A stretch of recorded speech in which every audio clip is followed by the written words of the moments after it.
The Allied invasion of France, codenamed Operation Overlord, started in the very early hours of June 6, when 3 divisions of American and British paratroopers, including glider-borne troops, were dropped into the area behind the invasion beaches. Anti-aircraft fire caused chaos amongst the transport aircraft, and most troops were misdropped and landed far from their intended drop zones. Units that had trained for many months now found themselves scattered among hedgerows, villages, and marshes with little cohesion behind enemy lines. In the pre-dawn hours, shortly before the naval forces descended on the Normandy beaches, Allied heavy and medium bombers attacked beach defenses along the coast, trying to soften up the defenses. However, the bombing largely failed in achieving that goal. When dawn finally broke on the 6th, the Allied invasion fleet, some 5,000 ships strong, reached the French coast. Minesweepers cleared a path for the Armada and swept the approaches as battleships, cruisers, and destroyers prepared for a preparatory bombardment. 5 warship groups bombarded the German-held coast, trying to soften up their defenses. As this was happening, troops loaded into the small landing craft that would bring them to the beaches.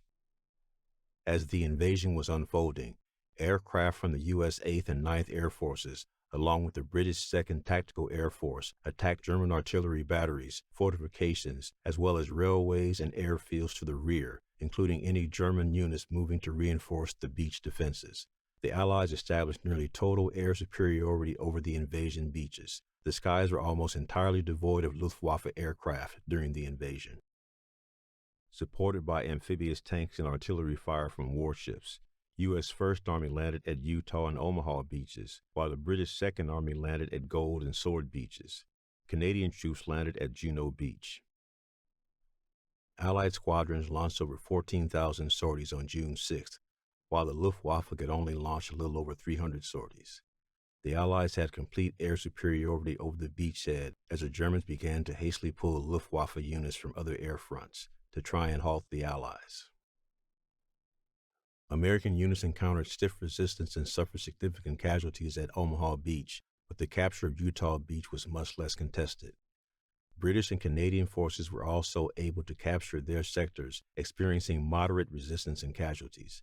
Allied forces began to consolidate the bridgehead and begin their advance inland. German High Command was not entirely sure that the Normandy landings was the primary invasion location and thought maybe it was diversion. This doubt slowed their sending reinforcements to the area. However, German resistance would stiffen as the Allies moved inland to capture their main objectives and pay a heavy price. On June 7th, the British Second Army captured Bayeux, but all the attempts of taking the city of Caen, which is one of their early objectives, stalled in heavy fighting. German counterattacks, including the use of Panzer divisions, made the advance on Caen very costly. D-Day was a success, but not an easy one.